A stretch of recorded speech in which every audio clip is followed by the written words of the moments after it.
Hello everyone, this is doctor Abdal. Welcome back to my YouTube channel learn with doctor Abdal. So आज का हमारा topic है planner graph. उससे पहले एक क्वेश्चन देख लेते हैं और उसको फिर हम रिलेट करने की कोशिश करेंगे अपने क्वेश्चन को आज के टॉपिक से।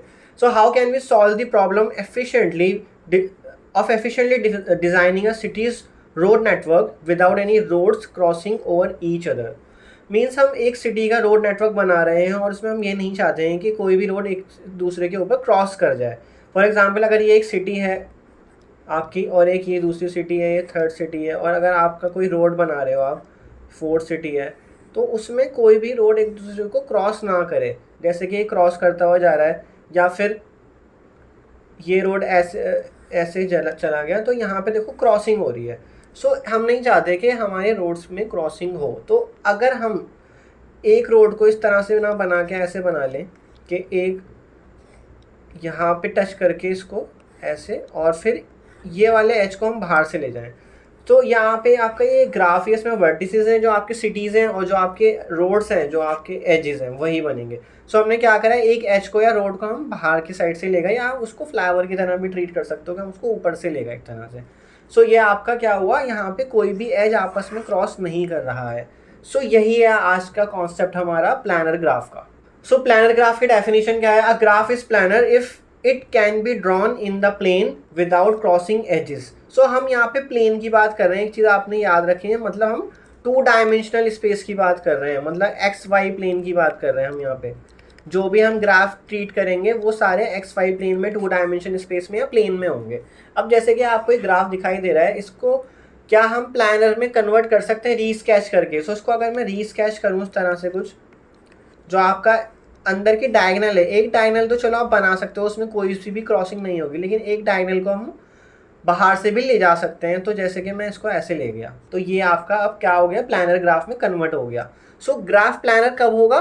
If it can be drawn in the plane without crossing edges. Means अगर हम इसको रीस्केच भी करके बना सके, मतलब ये जो ग्राफ था हमने इसको रीस्केच करा, और रीस्केच करके हमने इस तरह से बनाया कि एजेस आपस में क्रॉस नहीं कर रहे हैं एक दूसरे के ऊपर से, मतलब जैसे कि यहाँ कर रहे थे एक दूसरे के ऊपर से क्रॉस। अगर ऐसा कर सकते हो आप ग्राफ को दोबारा से रीस्केच करके, तो वो ग्राफ प्लानर ग्राफ होगा। इस पे बेस कुछ क्वेश्चन देख लेते हैं डिफरेंट टाइप के, तो आपको और क्लियर हो जाएगा कि किसी ग्राफ को रीस्केच करके प्लानर ग्राफ कैसे बना सकते हैं। जैसा कि आपको ग्राफ गिवन है, ये क्यूब है और ये आपका 2 डायमेंशन में ही मान के चलो, ये 2 डायमेंशन में है, मतलब एक्स वाई प्लेन पर है ये आपका। ठीक है, ये एक्स वाई एक्सिस पे ही बना हुआ है। आपको ये नहीं लगना चाहिए कि 3 डायमेंशन में हो। 3 डायमेंशन में तो कोई एज एक दूसरे को क्रॉस ही नहीं करता। जैसे कि मैं आपको दिखाता हूँ, ये एज जो है ये इस एज से क्रॉस कर रहा है आपका। ठीक है, तो ये आपका क्रॉसिंग मानी जाएगी। और कौन सी क्रॉसिंग है? ये क्रॉसिंग है आपकी एक। ठीक है, इसके अलावा और कौन सी क्रॉसिंग दिखाई दे रही है? एक तो ये है और एक ये है। इसको हमें रिमूव करके बनाना है, तो हम कैसे बना सकते हैं? तो देखो, इसको मैं अगर रीस्केच करूँ इस ग्राफ को, जो आपके ये मेन वर्टिसेस हैं इनको तो मैं यहीं रहने देता हूँ। एक अंदर का स्क्वायर बना लेते हैं, और जो आपका ये बाहर वाला स्क्वायर है इसको मैं अंदर की तरफ ही ले जाता हूँ उसके। कैसे? देखो, इसको अगर हम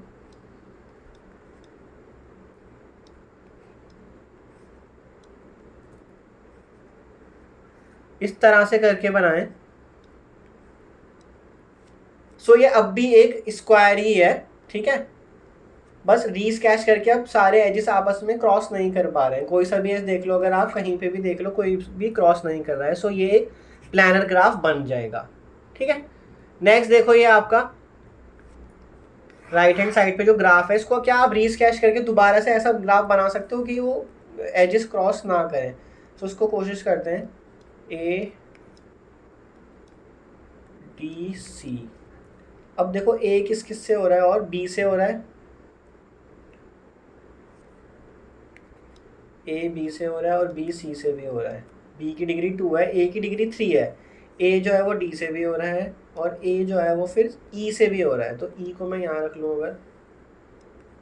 ठीक है, और फिर ई किस से हो रहा है? ई ए से हो रहा है, ई सी से हो रहा है, और डी ए से और सी से।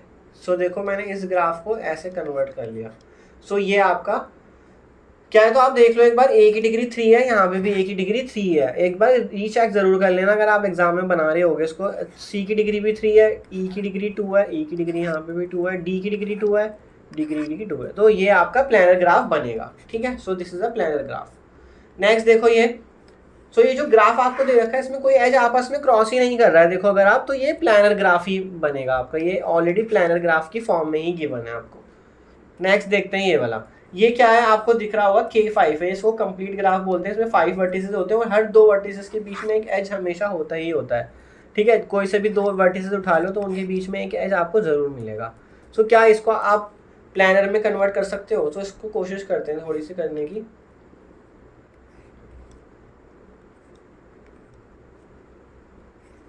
सो ये मैंने आपका आउटर जो पोर्शन है वो बना लिया। अब नेक्स्ट जितना पॉसिबल है उतना तो बना ही लेते हैं जहाँ पे आपके एजेस इंटरसेक्ट नहीं कर रहे हैं। तो मैंने ये वाला पोर्शन आपका पूरा कंप्लीट कर लिया है। ठीक है, इसमें मैंने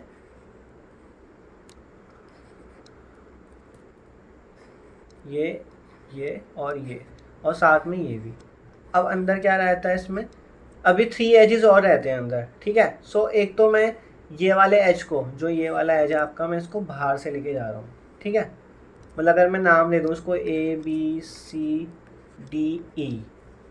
तो ABC, तो अगर आप नाम दे दोगे तो और भी अच्छा रहेगा। इससे जब कोई एग्जामिनर आपको क्वेश्चन चेक कर रहा होगा तो उसको क्लियर रहेगा आपने कौन सा एज कहाँ पे कर दिया है। ठीक है, तो मैंने BCH जो था यहाँ पे इस वाले ग्राफ में, जो BCH था वो मैंने बाहर की तरफ से कर दिया है। अब नेक्स्ट है हमारे पास BEH, तो BEH को भी बाहर से कर लेते हैं, तो ये BEH बाहर से हो गया। अब रह जाता है नेक्स्ट हमारा DCH। सो DCH को अगर मैं अंदर से तो कर ही नहीं सकता, एच क्रॉस हो जाएंगे, और अगर बाहर से भी करना चाहूँ तो मैं ई को क्रॉस करके मुझे जाना पड़ेगा। सो इसलिए ये प्लानर ग्राफ नहीं बन पाएगा। अगर मैं इसको बाहर से भी लेके जाऊँ तो ये नहीं बन पाएगा। So this is not a planar graph. Even आप वर्टिसेस की लोकेशंस भी चेंज कर सकते हो, ऐसा कंपलसरी नहीं है कि आपको जहाँ वर्टिसेस रखे हैं उनको वहीं रखना है, आपको रीस्केच करना है बस ग्राफ को। मतलब ग्राफ आइसोमॉर्फिक होना चाहिए। आपने आइसोमॉर्फिक की अगर मेरी वीडियो नहीं देखी तो आप देखना आइसोमॉर्फिक की डेफिनेशन क्या होती है। मतलब जितने वर्टिसेस है वही होने चाहिए, जितने नंबर ऑफ एजेस है वही होने चाहिए, जितने वर्टिसेस की डिग्री है वो भी होनी चाहिए, सब कुछ होना चाहिए। अगर आप कहीं से भी एक वॉक करना स्टार्ट करो तो जैसा बिहेवियर आपका लेफ्ट हैंड साइड वाले ग्राफ में आ रहा है वैसा ही बिहेवियर आपके राइट हैंड साइड वाले ग्राफ में आएगा, मतलब 1 to 1 कॉरेस्पॉन्डेंस होगी। तो एजिस मतलब दोनों ग्राफ आइसोमॉर्फिक होंगे बट एजेस क्रॉस नहीं कर रहे होंगे। तो यहाँ पे तो एजेस क्रॉस करें तो ये प्लानर ग्राफ नहीं बन पा रहा है आपका। नेक्स्ट देखते हैं ये। ये आपका आपने पढ़ा होगा, ये बाइबटाइड ग्राफ होता है। तो इसको देखते हैं कैसे बन सकता है। इसमें पहले वर्टिसेस के नाम दे देते हैं ABCDE। सो मैं क्या करता हूँ, AB, अब मैं D को जो है ना ऊपर की तरफ लेके जा रहा हूँ उस साइड, तो D आ गया मेरा यहाँ पे। ठीक, और आपके C और E हैं, तो C और E को मैंने यहाँ मिला दिया, जो कि A C से कनेक्ट था, B E से कनेक्ट था। ठीक है, अब आपका रहता है AD। सो AD ऑलरेडी नहीं हो चुका है, CB रहता है, CB और AE। तो CB कौन सा है, ये वाला, तो CB को आप ऐसे ही मिला दो जैसा है। अब रहता है नेक्स्ट AE। तो AE को तो ऐसे नहीं बना सकते वरना फिर से क्रॉस हो जाएगा, तो AE को आप बाहर से ले जाओ। बाहर से मैं इसको यहाँ से टच करके AE को कर देता हूँ, और AC के साथ भी कनेक्टेड है। सॉरी, A मैंने इधर से कर दिया, इधर से नहीं है, A यहाँ पर है, तो AE। ठीक है, और AC से भी कनेक्टेड है।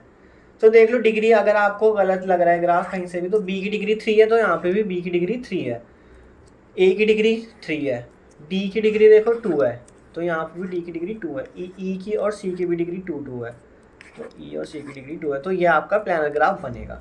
सो आपको थोड़ा सा दिमाग लगाना पड़ेगा कि किस तरह से आप बना सकते हो, कोशिश करना पड़ेगा। वर्टिसेस को भी रीलोकेट कर सकते हो आप, रीस्केचिंग कर रहे हो। और ये याद रखना, ये दोनों ग्राफ आइसोमॉर्फिक भी हैं, मतलब इन दोनों की प्रॉपर्टी सेम है हर तरह से, वर्टिसेस में, एजेस में, डिग्रीज में, पाथ्स में, साइकिल्स में, सब तरह से ये आपका हर तरह से प्रॉपर्टी मेंटेन करेगा, और ये प्लानर ग्राफ में कन्वर्ट हो गया आपका।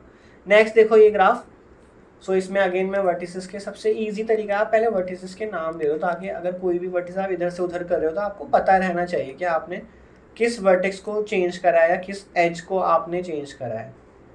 ठीक है, सो देखो इसमें हमारे पास क्या हुआ, A B C D E, इतना बाहर वाला पोर्शन तो मैंने सेम ही रखा है। नेक्स्ट A और C को करना है, A और D को भी करना है। सो A C हो गया इधर और A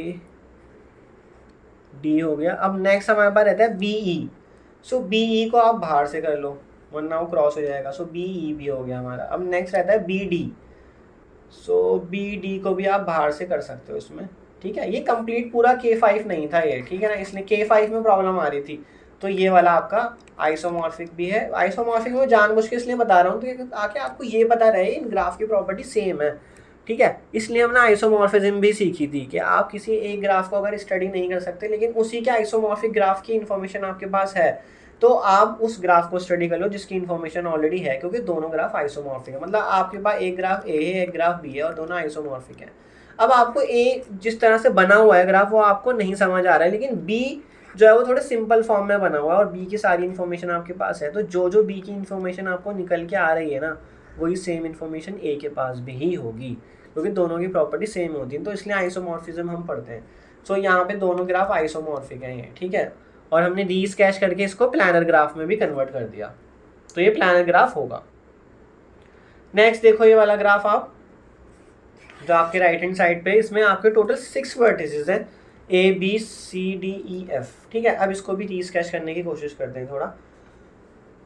सो कुछ वर्टिसेस को हम चेंज करेंगे कुछ को नहीं करेंगे। सो B C तो हम वहीं रखते हैं, B और C। ठीक है, अब नेक्स्ट में E को अगेन यहाँ से उठा के इधर लेके जा रहा हूँ E। ठीक है, सो मैंने इस वाले पोर्शन को उठा के ऊपर की साइड कर दिया है, इतना पोर्शन हो गया। और जो D वाला पोर्शन नीचे की साइड है उसको मैं एज इट इज रखता हूँ। B और D आपस में एडजेसेंट है और D और C भी है, तो D को C से भी कर दो एडजेसेंट। ठीक है, तो इतना हो गया आपका, ये वाला पोर्शन भी बना लिया मैंने राइट हैंड साइड पे जो है। अब रहता है आपके पास F और C। सो F और C तो डायरेक्टली यहीं बन जाएगा। F और C ये बन गया आपका। थोड़ा सा क्या है और इधर कर दो थोड़ा अच्छा दिखाने के लिए। तो ये हो गया आपका F और C। अब नेक्स्ट लास्ट कौन सा रहता है, A और F। अब A को मैं इधर ही बनाता हूँ। A और किस किस से कनेक्टेड है, D से कनेक्टेड है। A की डिग्री कितनी दिखाई दे रही है, A की डिग्री है 2। और F से कनेक्ट करने के लिए आप इसको ऊपर से यहाँ से घुमा के ले आओ। सो ये बन गया आपका AF। सो ये आपका अगेन प्लानर ग्राफ होगा।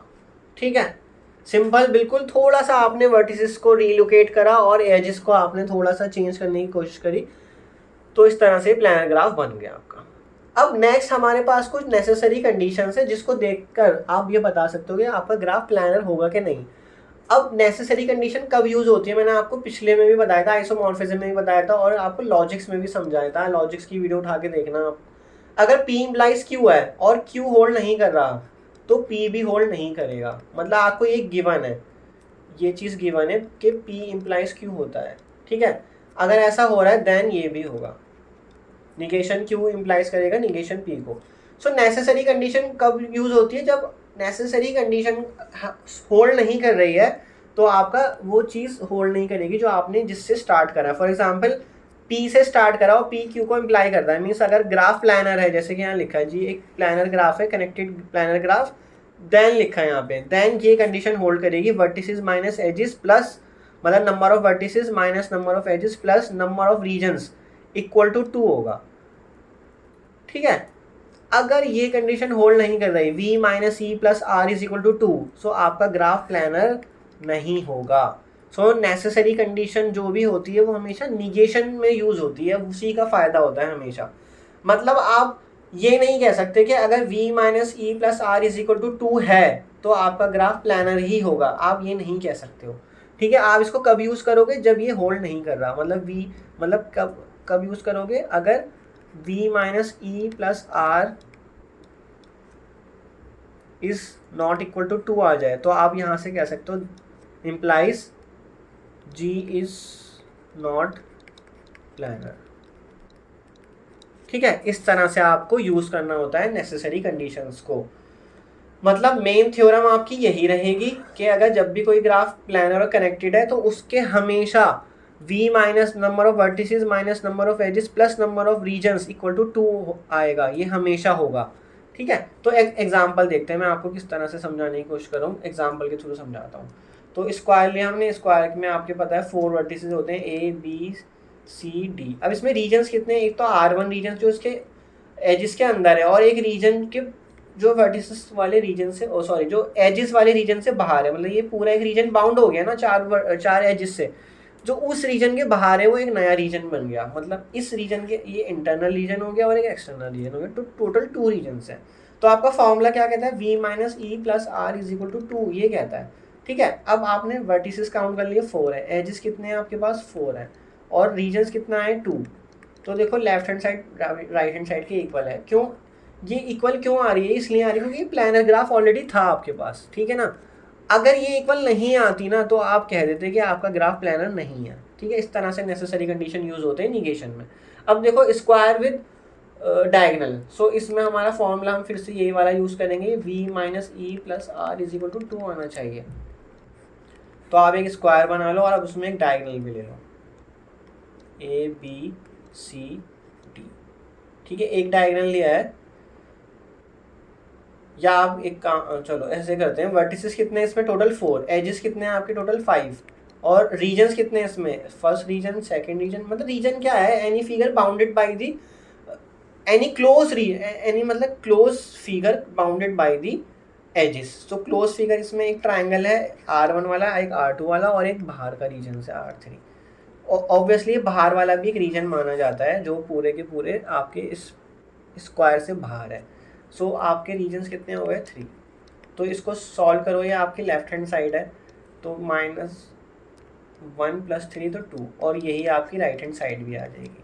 तो इसका मतलब क्योंकि ये ग्राफ प्लानर था इसलिए ये चीज़ होल्ड कर रही है आपकी वर्टिसेस वाली। ठीक है, अब इसी वाली चीज़ को आप अगर और किसी पे लगा के देखोगे तो आपको आइडिया हो जाएगा कि वहाँ पे ये होल्ड मतलब किस तरह से अप्लाई करनी है। तो मैंने आपको यहाँ अप्लाई करनी सिखा दी है कि किस तरह से आपको अप्लाई करनी है। इस वाले केसेस में तो ये देखो इक्वल ही आ गए, जहाँ पे भी ये नॉट इक्वल आता ना, मतलब v minus E plus R is not equal to 2 जहाँ पे भी आता, तो आप वहाँ सीधा सीधा बोलते थे that g is not planar. ठीक है, तो ये नेसेसरी कंडीशन का ये फ़ायदा है आपका। अब नेक्स्ट देखो कौन सी कंडीशन है, edge bound for planar graph, मतलब कितने मैक्सिमम एज कितने हो सकते हैं किसी प्लानर ग्राफ में। ठीक है, तो इसलिए इसका मतलब यहाँ पे टाइटल है एज बाउंड, मतलब एज को कितने नंबर से बाउंड कर सकते हो आप किसी ग्राफ में। सो अगर आपके पास कोई कनेक्टेड प्लानर ग्राफ है विद वर्टिसेस कितने ग्रेटर देन इक्वल टू 3, तो एजेस जो नंबर ऑफ एजेस होंगे वो हमेशा लेस देन इक्वल टू होंगे 3 इंटू नंबर ऑफ वर्टिसेस -6। ठीक है, E is less than equal to 3v - 6 होगा, मतलब मैक्सिमम एजेस इतने ही हो सकते हैं 3 टाइम्स वर्टिसेस -6। ठीक है, तो देखते हैं इसको अप्लाई करके। तो आपका फॉर्मूला क्या है, e is less than equal to 3v - 6। तो आपका K5 जो ग्राफ होता है आपको पता है उसमें कितने वर्टिसेस होते हैं 5, और हर एक के बीच में एक क्या होता है, एज होता है वर्टिसेस के बीच में। तो आपको पता है वर्टिसेस 5 होते हैं और एजेस 10 होते हैं। तो करके देखते हैं इसको, चलिए e की वैल्यू आपको पता लग गई 10 है। ठीक है, e इज इक्वल टू 10। अब 3v - 6 सॉल्व करते हैं, तो 3 इंटू v की वैल्यू 5 -6, तो ये हो गई 15 - 6, कितने आ गए 9। अब इसमें पुट कर दो फॉर्मूले में जो भी आपने वैल्यू निकाली, e की वैल्यू 10 है, लेस देन इक्वल टू 9। क्या ऐसा होता है, ऐसा नहीं होता है, 10 कभी भी 9 से लेस नहीं होता है ना, इक्वल होता है, तो इसलिए ये नहीं हो रहा है। तो आपके पास अब नेसेसरी कंडीशन नहीं हो रही है, तो इसका मतलब आप यहाँ पे आप सीधा सीधा बोल सकते हो that graph is not planar. ठीक है, सो इस तरह से हो गया है नेसेसरी कंडीशन का। देखो ये फायदा होता है, मैंने बोला जब भी उसका निगेशन होगा तो इस कंडीशन का निगेशन हो गया ना, क्योंकि 10 जो है वो ग्रेटर देन 9 होता है, since E is not less than equal to, तो not less than equal to कैसे लिखते हैं, लेस देन इक्वल टू लिखो और उसको क्रॉस कर दो, E is not less than equal to 3v minus 6, so therefore K5 is not planar. Otherwise मैंने आपको प्लानर बनाना भी सिखाया पीछे स्लाइड्स में, आप उसको दिखा सकते हो बना के कि किस तरह से एक एज आपको प्रॉब्लम क्रिएट कर रहा था। वो अगर आप बाहर से भी लेके जा रहे थे घुमा कर भी, तो भी वो टच कर रहा था, क्रॉस कर रहा था किसी एक एज को। अब देखो क्यूब में करने की कोशिश करते हैं इस फॉर्मूले को। तो क्यूब आपको पता है क्या था, ठीक है, इस तरह से होता है कुछ क्यूब। कितने वर्टिसेस और कितने एजेस होते हैं इसमें,